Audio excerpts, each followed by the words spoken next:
warahmatullahi wabarakatuh. Bismillahirrahmanirrahim. Qala musannif rahimahullah ta'ala bihi wa bihi fi kitab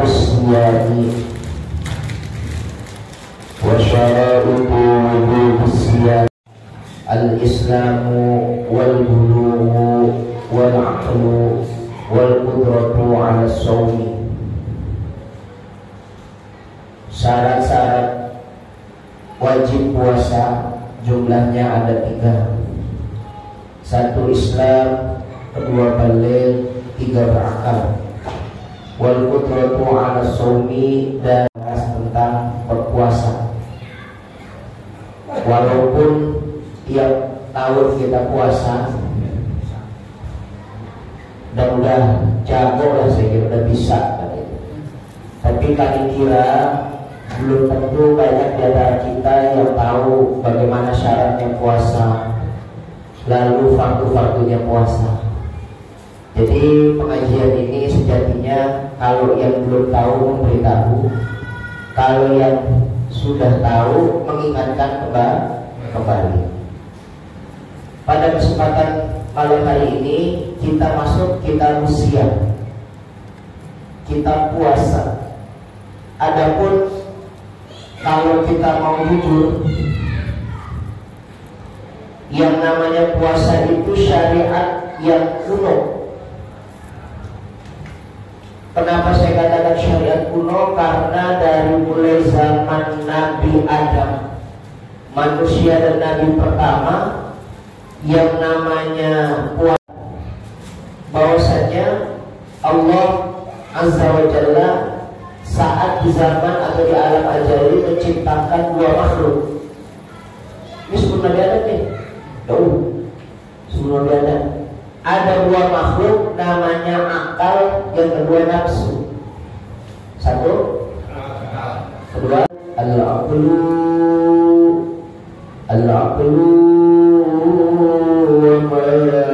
wa ma lima yurid. Akal itu tahu apa yang harus dikerjakan. Jadi kalau ada orang nggak ngerti mau ngerjain apa, berarti bukan manusia. Pak, bapak, ibu yang awalnya 0 hari, apa yang harus bapak kerjakan ketika jadi manusia? Ibadah. Wa ma khalaqtul jinna wal insa illa liya'budun. Tidak diciptakan manusia dan jin kecuali beribadah. Harus tahu. Maka kalau ada orang ikut kok nggak ibadah, maka dia lupa bahwasanya apa yang harus dia kerja. Udah wajib ibadah agama, salah itu. Tapi kalau ibadahnya 80%, sesekali mancing untuk menghilangkan penat, stres dan sebagainya, ya nggak masalah. Yang masalah 100% mancing pulang nggak ibadah, itu masalah itu. Gitu. Duit habis, ikan kadang-kadang nggak ada. Kalau akal Allah ciptakan tahu apa yang dia kerjakan. Al-aqlu wa ma lima yurid. Akal itu selalu tahu apa yang harus dia kerjakan. Makanya akal itu berpikir. Setelah diciptakan sama Allah Subhanahu wa ta'ala, akal diciptain nih. Dipanggil, diundang akal. Ta'aluna, kemari. Kata akal, ada apa? Coba jawab ya. Man anta wa man ana. Siapa kamu, siapa saya? Ditanya sama kamu. Man anta wa man ana. Siapa kamu, siapa saya? Akal karena ngerti, oh ini yang ditanyain saya. Anta rabbi wa ana abduka dhaif. Kamu Tuhan saya, sedangkan saya ini adalah hambamu yang lemah. Pakai lemah kamu. Fatabassam, senyum. Kita bilang dimana Allah itu senyum. Maksudnya puas dengan jawabannya. Lalu kata Allah Subhanahu wa ta'ala, kalau akal nanti jadi alat untuk manusia, dan alat yang paling canggih namanya akal. senjata yang paling canggih buat manusia namanya akal. Sekarang orang bisa membunuh di Palestina segitu banyaknya cuma pakai nyopet, nyolong. Kalau nyolongnya konvensional kayak dulu, ya paling 1.000-2.000 dapatnya, 100-200.000. Nyopet itu dompet tuh kayak yang alas ada copet tuh bilang, itu paling satu dompet 100-200.000. Itu juga kalau dompetnya ada duitnya, kalau dompetnya habis mah kagak ada. Dicopet, pas dilihat jimat, isinya kertas jimat mancing. Wah, ini sih gak beres. Wah, gak beres. Kan ada yang begitu ya? Ada gak? Banyak kan gitu. Tapi kalau ada orang akalnya cerdas difungsikan, edukasi loh, sampai hari ini gak ketemu. BLBI, Pak masih kan edukasi loh Pak? Masih itu kan orang di edukasi alias tajribat. Orang Cina tuh korupsi, mega korupsi pada saat itu kaitannya dengan BLBI. BLBI itu kalau nggak salah berapa miliar waktu itu? 15 sama 14. Nah, zaman itu kalau di channel tentang itu salah 15 miliar, bayangkan kan gitu. Dan mobil carry aja dan Haji Walil yang ngomong, saya ngomong sama saya, Haji Walil ngomong sama saya dulu kumpulin uang buat mobil carry cash, karena dulu ada paling kredit kan ya, buat mobil carry cash tahun 96. Kata beliau itu cuma 3,5 juta. Rumah carry 3,5 juta. Itu apa? 4,5 juta. Paman saya, Paman Daniel itu beli motor Vespa, kalau nggak salah nggak usah 1,7 juta. Vespa murah. Semen dulu saya pun di bawah suruh bayar. Membunuh orang bisa, nyopet, nyolong gampang, miliaran. Kalau nyolong apa konvensional gampang, biasa-biasa aja. Maka ini alat akal ditaruh sama Allah Subhanahu Wa Taala dalam diri nanti dalam dirinya Nabi Adam.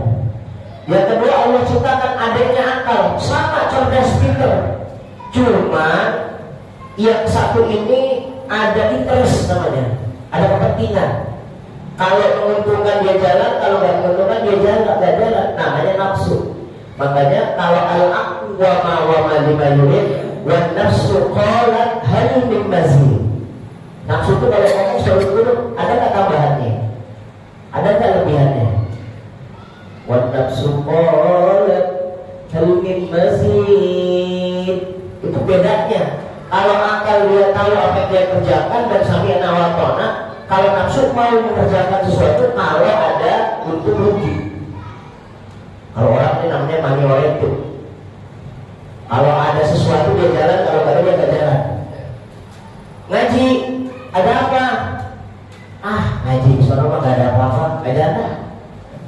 Di musola mah ngaji, ada apa? Ada jatuh, nafsu deh. Ada tawaman anak.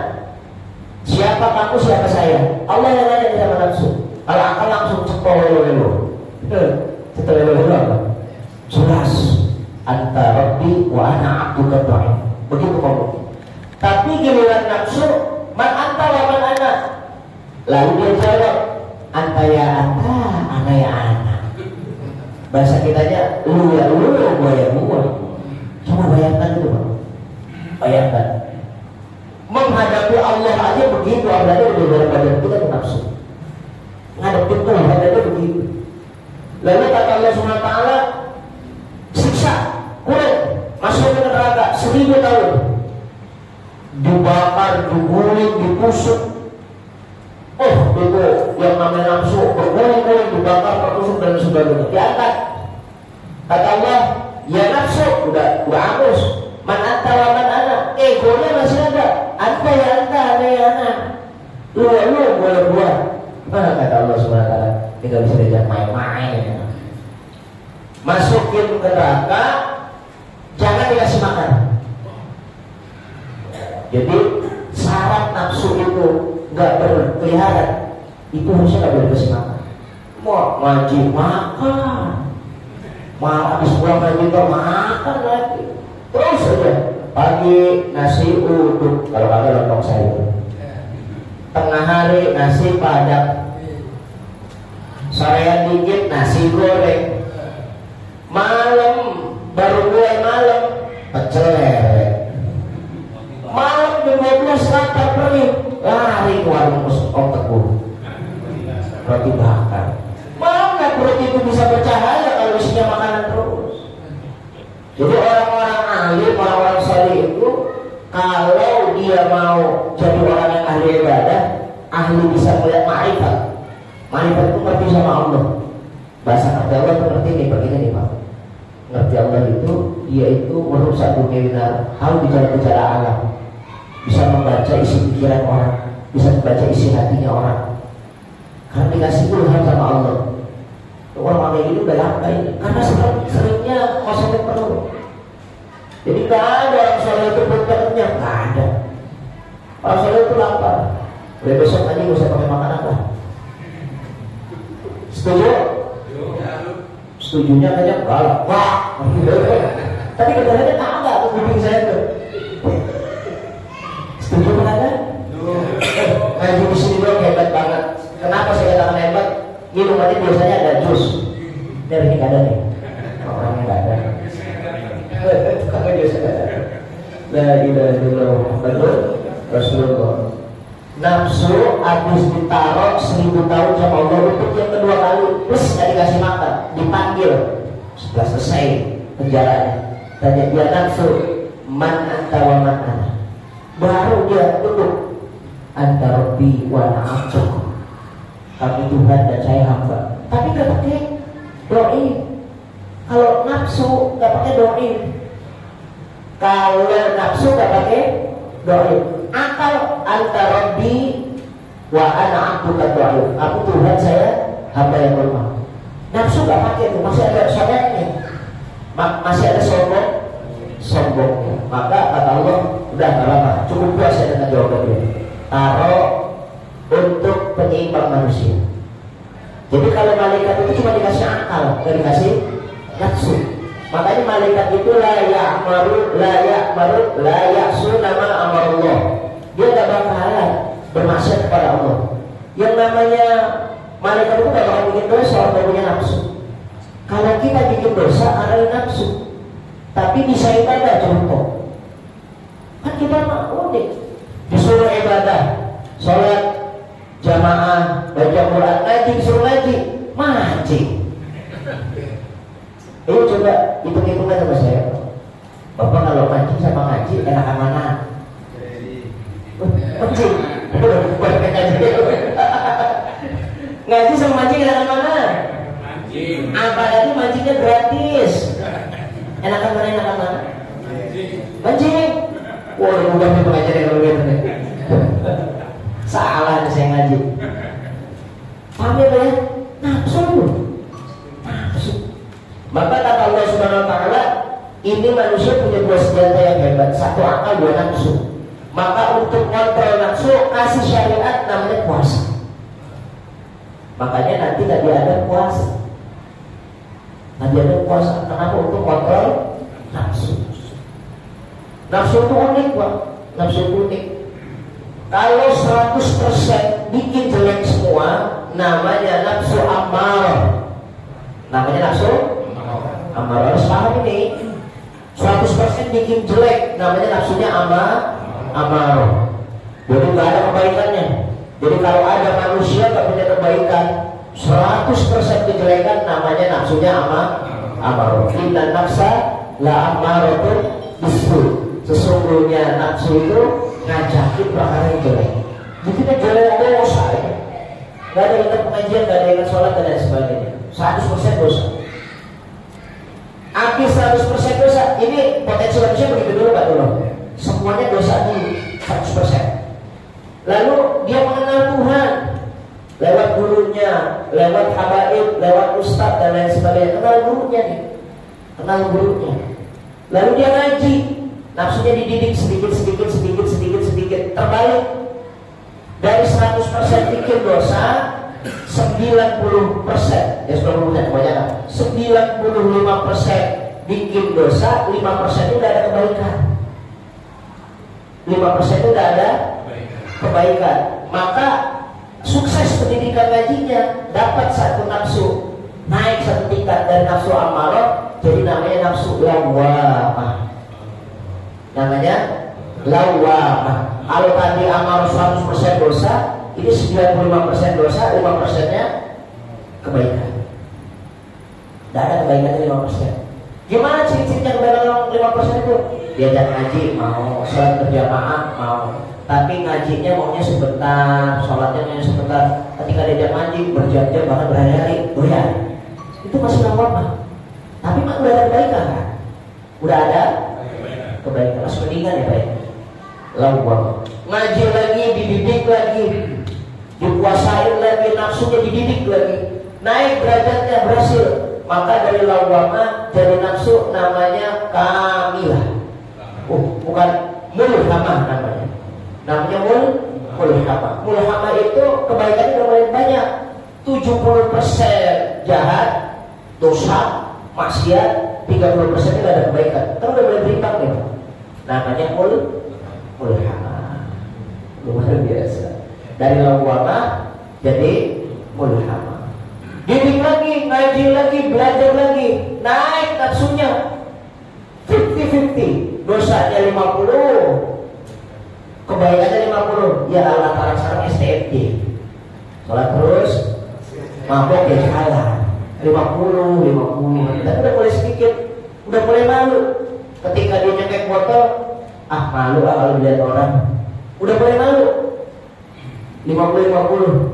Main judi, main gaple, biasanya di pos biasa aja gitu. Pas lagi agak malu Kenapa? Habis ngaji tadi, habis sholat berjamaah. Agak malu, tapi kepingin mau. Kan gitu. Kalau gitu jangan di masalah udah aja dari rumah aja. Udah mulai bagus. 50-50 dari mulhamah jadi namanya mardiyah. Nafsunya udah mulai bagus. 50-50. Dididik lagi, ngaji lagi, belajar lagi. Nafsunya lebih dominan, akalnya jadi lebih dominan, nafsunya lebih turun. Ibadahnya lebih banyak, maksudnya lebih jelek. Namanya kamilah. Ya taruhlah 70-30. 70-nya kebaikan, 30-nya kejelekan. Atau 80-20. Atau 90-10. Itu namanya mardiyah. 100% nafsu kebaikan namanya mutmainnah. Gak punya kita, nafsu itu gak punya. Mutmainnah itu Nabi dan Rasul. Mana ada Nabi mancing? Cari dalilnya, gak ada. Buang-buang waktu itu. Buang-buang waktu kan gitu. Masa ada Nabi mancing? Ada Nabi neger gitu di pinggir sawah, nyari ikan gabus. Begini aja Nabi, gak ada kan? Namanya nafsunya semua yang keluar, semua yang tindakannya wama yang tiqwanul hawa in huwa illa wahyu yuha. Yang keluar itu wahyu semua. Itu namanya nafsunya mutmainnah. Nggak nyampe kita ke situ. Kok mardiyah aja kayak kamilah dan mardiyah aja kayaknya berantakan. Kalau amarah kayaknya iya tuh. Kalau amarah nggak usah pakai ngomong itu ada itu. Tadi itu. Kita kan aneh kadang-kadang disuruh taat, kadang nggak taat. Kan gitu ya, suruh ibadah, maunya sih gak ibadah kan gitu. Disuruh kerja bener, gak bener. Kerja ya, PNS kayak, yang bukan PNS kayak, masuk jam 8, pulang jam 4, nyari kesempatan pulang jam 2. Apa nafsunya kalau bukan amarah. Kan jadi jelek aja bukan. Ya Allah, ya hati-hati. Itu puasa pertama. Jadi Allah kasih syariat pertama sama manusia. Yang melaksanakan Nabi Adam pertama. Makanya saya katakan syariat puasa ini syariat kedua. Nabi Adam puasa. Nabi Adam ketika makan buah, nih Pak. Makan buah namanya buah. Buah. Kulit. Buah apa nih? Buah apa? Buah tim. Delima, Masya Allah. tiga, bisa. Buahnya namanya delima. Yang ngomong khuldi itu iblis. Dan kamu nanti mau dijadiin makhluk yang kekal di dalam surga kalau makan buah khuldi. Kalau khuldi itu ngomong setan. Maka tadi ngomong khuldi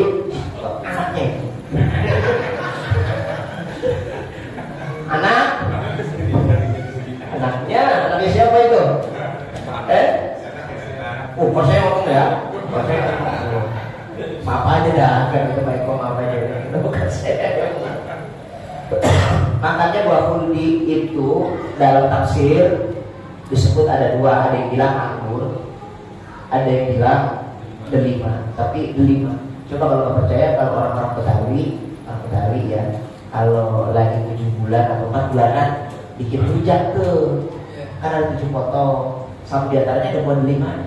Kalau orang Betawi kalau nggak ada buah delimanya nggak jadi. Syarat soalnya kan itu kan ikutan Nabi Adam itu. Dia makan itu buah, lalu sama Allah diusir. Jadi Pak, buah itu buah terlarang pasti gitu.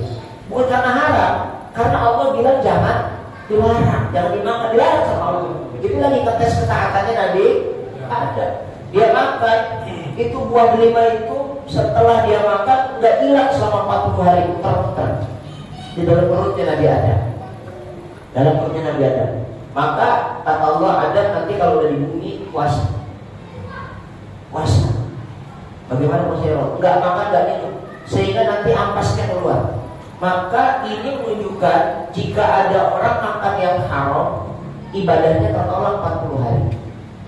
Contoh, bagus kopi di warung, ada pisang goreng, makan 2, 3, pas selesai bayar kopi sama pisang goreng kan gitu.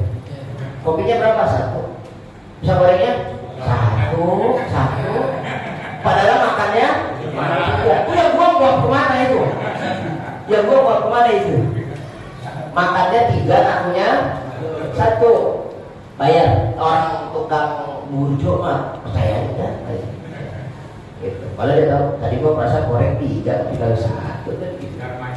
Nah setelah itu pisang goreng yang kita makan itu efeknya 40 hari ada di perut kita tuh 40 hari. Yang Bapak makan di hari ini apa itu? Jagung, kue tapak, ini dan sebagainya. Itu makan 40 hari masih ada bekasnya di dalam perut kita. Kalau ini haram, mohon maaf ya, kalau barang-barang yang kita makan haram ada 40 hari di dalam perut kita, maka sholat nggak diterima, puasanya nggak diterima, sedekahnya nggak diterima. Kenapa? Ada barang haram di dalam perut kita. Kata Rasulullah, lahmin mana kata min haramin fanaru auladi.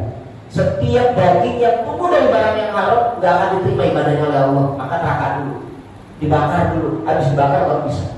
40 hari. Kita tidak main. Makan pisang 3 maksa. Hati-hati nih. Yang pertama biasa sering. Sering ya? Enggak katanya. Ketahuan maksudnya. Hati-hati nih, hati-hati. Iya, zaman sekolah. Zaman sekarang ya sekali. Paham ya? Ini puasa. Jadi puasa yang pertama itu adanya dan dilakukan oleh Nabi Adam. Nah, puasanya Nabi Adam ini menjadi acuan awalnya. Bagaimana puasanya Nabi Adam sebagai syariat? Nabi Adam itu puasanya dari mulai fajar kayak kita, Pak. Dari mulai fajar nanti terbenam matahari syuruk, terbenam matahari maghrib, dia minum belegek, makan sedikit. Habis makan dia puasa lagi sampai subuh. Gak boleh maaf, gak makan, minum maghrib, lalu nanti habis maghrib dia mulai puasa lagi sampai fajar, sampai sahur. Dan puasanya tidak makan, tidak minum, lalu tidak tidur, malamnya nggak tidur. Kalau kata orang Jawa mati geni, punya ada orang puasa mati geni. Nabi Adam itu puasa terakhir. Nanti makannya sahur. Saya punya guru dia Mesir di Serang di Banten, masih puasa kayak begini. Puasanya kayak begini. Dulu Pak, Jadi kalau sekarang saya sama murid-murid saya kayak si Romi, kayak si Herdian dan lain sebagainya, saya kasih tahu. Tapi sekali lagi, bukan untuk sombong, bukan untuk sombong, tapi untuk pelajaran aja, untuk pelajaran. Kalau saya hari ini makan agak banyak, dan saya nggak hobi makan banyak ya, makan agak banyak, lalu agak enak, jamak. Setengah hidup saya itu saya pakai perangkat puasa. Kalau sekarang saya maaf ya, 40 tahun setengahnya saya puasa. Ya tapi saya diajarin sama guru saya, sama Bapak Cung, sampai berurusan sama objek mufassir. Ada di saya apa sih mungkin? Dia tidak makan kecuali makanan yang dia tanam. Tidak pakai baju kecuali bajunya bikin sendiri. Bahkan kopiahnya itu diambil dari satu pisang. Saya tuh begitu, bawa bajunya banyak dari tas untuk kemana pun. Buat kali bikin sendiri. Bikin sendiri baju dan baru tahu saya dalam baju kayak begitu, pakai serat pisang. Insya Allah berbiasa. Makan tanam sendiri. Baru kali saya diajarin pertanian.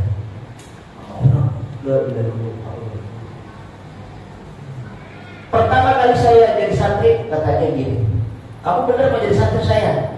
Betul. Berat? Kenapa? Kok bisa berat begitu?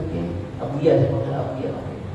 Salah menerima murid sama halnya salah ngasih senapan sama orang, ngasih senjata sama orang. Jadi kalau ada orang dia TNI dikasih senapan, aman nggak Pak? Ada polisi dikasih senapan, aman apa enggak? Aman. Om Agus dikasih senapan, ayam juga was-was. Ayam juga muter-muter PBC begitu. Mohon maaf ya, kelas tentara militer itu kayak Pol PP militer gitu Pak. Pendidikannya militer, nggak dikasih senapan, nggak dikasih main tembakan, karena tahu mungkin psikologinya gimana kan gitu. Kata guru saya begitu. Salah menerima murid sama halnya salah menyerahkan senapan sama orang yang bukan ahli. Begitu mau salah mau senjata orang. Lalu terus bagaimana Ki? Tadi saya disuruh sama guru saya bagaimana? Kalau menjadi murid saya puasa. Dalam hati saya, dulu saya punya riwayat puasa Pak.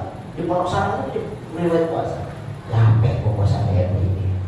Paling gampang puasa.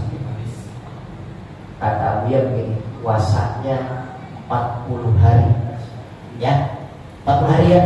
Siap. Enteng puasa 40 hari. 40 hari itu puasa enteng. Saya udah berpengalaman puasa di sana. Ya ini bukan sombong saya lagi. Ajarin. Makanya jangan macam-macam sama saya sakti nih Pak. Macam sama saya, kulkas juga jadi dingin untuk saya. Panggangan jadi panas kalau saya. Saya itu di sana Pak, pernah ngaji sama Kiai Bashir Jeplo namanya Kudus.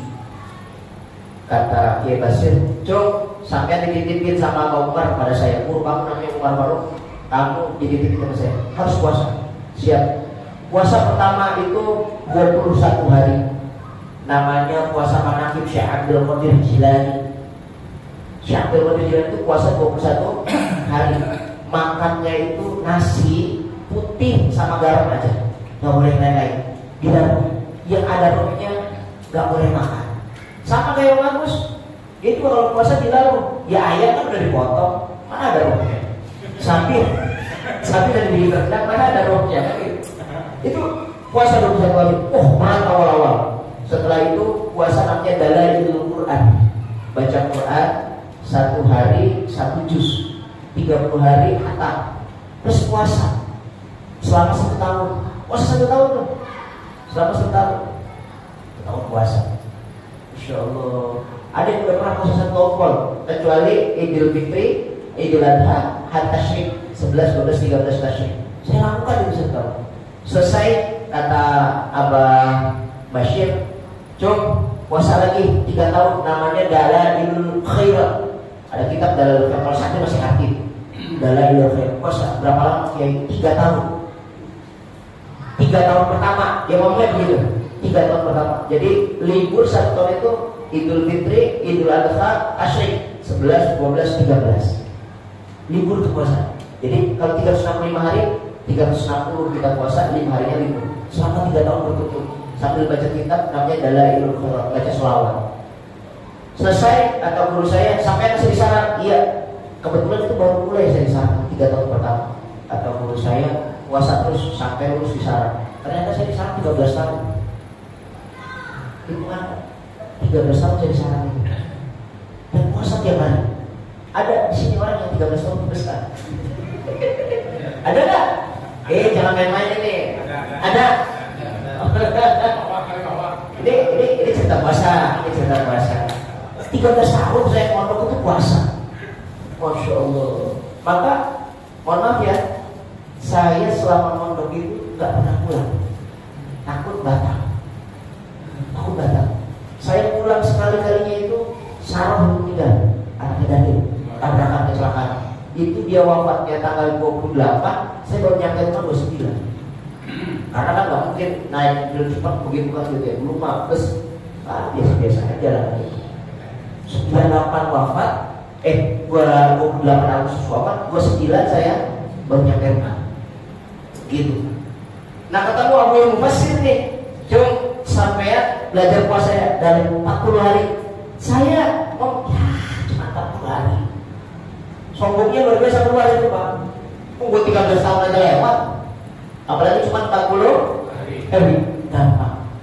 Kata Abu Mufassir, tapi sahurnya air, banyak air, tak boleh makan. Itu saya, ya bener aja Pak. Masa nggak boleh makan? Boleh, minum air putih sama air putih. Itu 40 hari pakai gak ada tulang saya. Begini aja udah tiduran. Ditanya lemes nggak? Lemes gitu. Ngomong aja nggak mau. 40 hari. Setelah 40 hari selesai makan nasi, tapi hasil nanam. Nanam sate. Ya saya makan tuh. Alhamdulillah pakai nasi doang. Enaknya luar biasa. Jadi makan itu pakai ayam, pakai daging, kelihatan enak itu cuma di tenggorokan bawah. Kalau lagi lapar mah apa juga dimakan enak. Buktinya saya tuh enak banget luar biasa. Makanya kalau saya mau bagus makan nggak repot, yang penting nasi agak panas saja. Yang nasinya agak panas. Saya mah lauk mah biasa aja. Pakai daging ditusuk, dibakar, dikecapin, juga enak itu saya. Apa namanya? Sate. Oh, beda ya? Daging dipotong kecil-kecil, ditusuk, dibakar, kasih kecap. Udah makan begitu, enak banget. Apa namanya? Oh, salah. Steak ya? Steak. Oh, salah berarti saya. Saya kira sama dong kalau sama kita ya. Nah, 40 hari selesai puasa. 40 hari selesai puasa. Bisa cerita puasa ada itu. Setelah 40 hari puasa, air buka, minum buka kan gitu. Kata Abah Mufassir, dan makan. Besok puasa normal. Puasa normal. Seminggu aja seminggu. Alhamdulillah puasa normal ya udah enak. Sahurnya 7 suap, bukanya 7 suap. Hari ke-7, hari pertama 7. Besoknya 6. Besoknya 5. Maksudnya 5, bukanya 5, sahurnya 5. Iya, bukanya 5, sahurnya 5. Hari berikutnya sahurnya 4, bukanya 4. Hari berikutnya sahurnya 3, bukanya 3. Hari kedua 2 suapan, bukan 2 piring, bukan. Hari pertama, hari terakhir tuh hari ke-7, sahurnya 1 suap, bukanya 1 suap. Sebelum dimakan, nasinya dicuci dulu pakai air. Pernah Pak makan nasi dicuci air pakai bebek? Belum pernah. Kata guru saya, biar tahu rasanya nggak enak hidup di dunia tuh kayak begini. Nanti enaknya hidupnya di makan. Masuk dulu Pak. Kalau dimakan kita tewas. Sampai pernah namanya puasa undur-undur 7 sampai 1. Kali puasa guru bapak itu jangan takut. Jadi kalau ada orang macam-macam sama saya, hilang aja pokoknya. Benar di puasa. Dan setiap hari diceritakan puasa selama mondok. Ya biar Mufassir saya 2 tahun. Mondok dia Mufassir 2 tahun puasa. yaudah. Nah puasanya ini macam-macam Pak. Jenis puasa itu macam-macam. Jenis puasa itu macam-macam. Dalam Islam itu jenis puasa itu macam-macam. Ada namanya shaum sufi. Puasanya ahli sufi, ahli tasawuf. Seperti yang saya ceritakan, untuk menambah pahala seperti para pendeta, para orang-orang yang ahli agama. Itu dia puasa itu puasanya puasa sufi. Nggak ada syarat puasa itu harus makannya air, minumnya air, bukannya nggak ada syarat. Cuma dia bikin persyaratan khusus. Biar apa? Biar badannya nggak tercampur sama makanan-makanan yang duniawi. Membayangkan itu. Mungkin puasa sufi tingkatin diri untuk kualitas badannya sama Allah Subhanahu Wa Taala. Jadi dia bikin puasa khusus. Dia puasanya mah kayak kita puasa Ramadan dari zuhur, dari pagi sampai asar, sampai maghrib.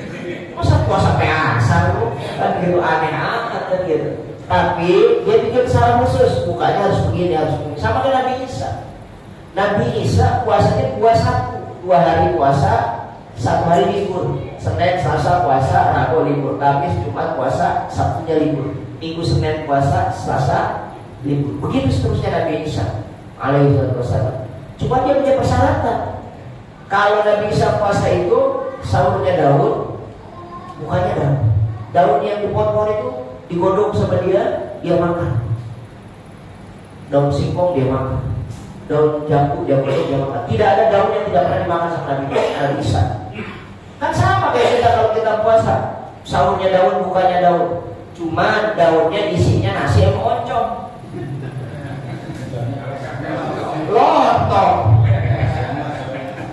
Terus daun diisi ikan emas, kasih kunyit, kasih cabai, bawang, tomat, namanya lebih pintar lagi, dikasih parutan kelapa, cabai, bawang, tomat, lalu dikasih lampolo, pete Cina, namanya botok. Nah sama kan daun juga.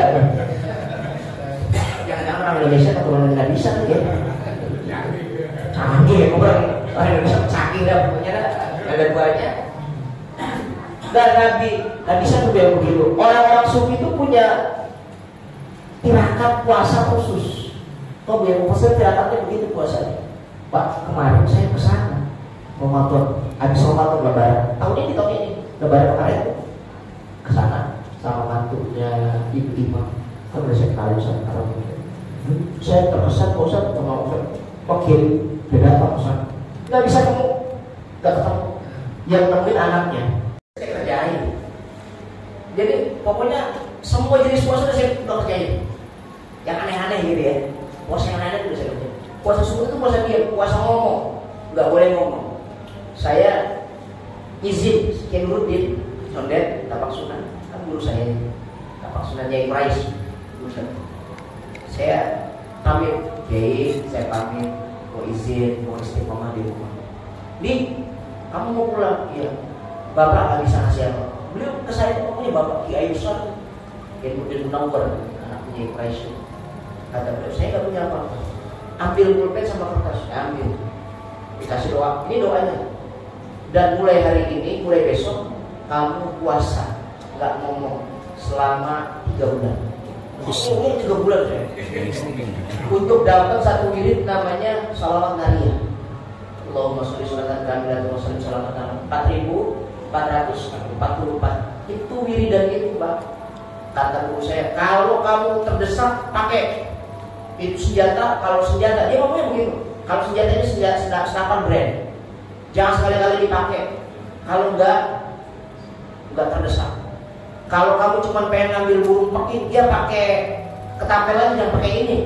Dia hancur-hancur. Lah iya ada burung pekin, kita tembak pakai brand, hancur bukan itu burung. Hancur begitu. Kata guru saya begitu. Nih, bapak cuma punya ini. Wirid. Puasa saya, puasa ngomong. Bayangkan. Ada di sini orang yang udah puasa ngomong. Ditanya saya diam aja. Bahkan saya senang khalwat di rumah itu. Awal-awal pulang senang khalwat. Kalau dia punya diri, takut saya tanya sama orang. Kamar saya kunci. Bahkan bapak saya almarhum, bapak saya itu ngomong, ini anak pulang dari pondok kayaknya kena ajaran sesat ini. Bapak saya ngomong begitu. Bapak saya ngomong gitu, pernah jalan sesat ya? Kenapa? Gak mau ngomong, gak mau makan ya. Padahal udah berarti lu yang sesat. Kalau lagi ngapain sesuatu nih, kan gitu. Biar apa? Biar hidup kita kalaupun dunianya nggak enak, akhiratnya enak. Emang ada dalilnya puasa ngomong? Ada nggak kira-kira dalilnya? Kalau ada kerjain, kalau nggak ada jangan. Ternyata ngaji di kita. Ternyata puasa bicara ini, praktek pertama yang melakukan ini adalah orang-orang yang dulu namanya Yahudi dan Nasrani. Puasa ngomong. Siap Yahudi dan Nasrani. Siapa orang Yahudi pertama yang puasa ngomong itu? Siti Maria. Siti Maria. Jadi Siti Maria itu punya piring puasa tapi nggak ngomong. Puasanya nggak ngomong. Emaknya Nabi Isa. Mana ayatnya? Lihat surat Maryam ayat 26. Fakuli wasrobi wa qarri aina fa imma tarayanna minal bashari ahadan fakuli inni nadartu lirrahman sauman falan ukallimuhumul yaum falan akul ukallimahumul yauma insiya. Jadi Siti Maryam itu nadar, saya pengen punya anak yang soleh.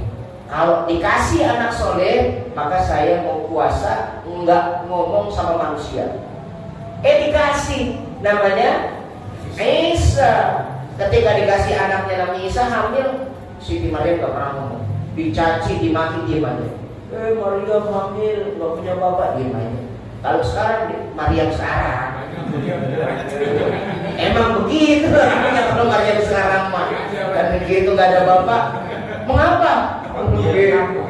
Dulu mah orang soleha, walaupun dia gak punya bapak, tapi memang Allah yang pengen, gak pakai klarifikasi. Saat Nabi Isa lahir, Nabi Isa waktu kali nama Dasabiyah, omongannya Siti Maria dipendam dalam hati. Ternyata yang ngomong Isa. Kata Nabi Isa, Inni Abdullah. Baru lahir di depan orang-orang ngomong ceramah, Inni Abdullah, saya hamba Allah.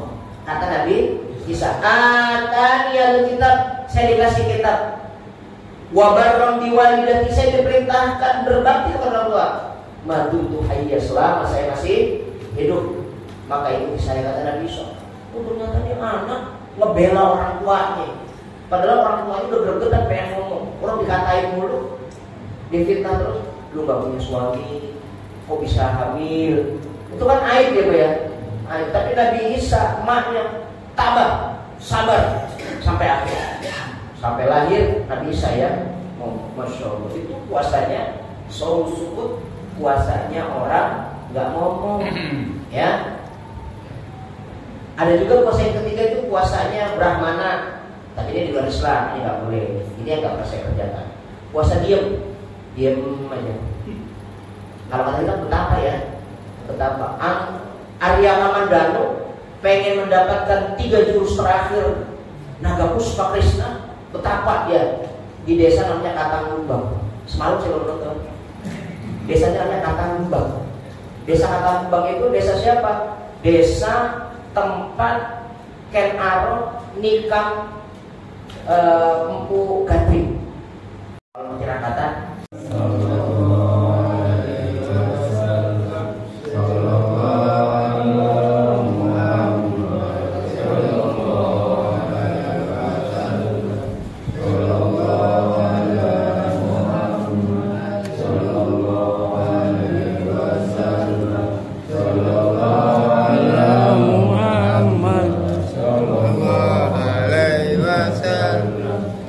jeruk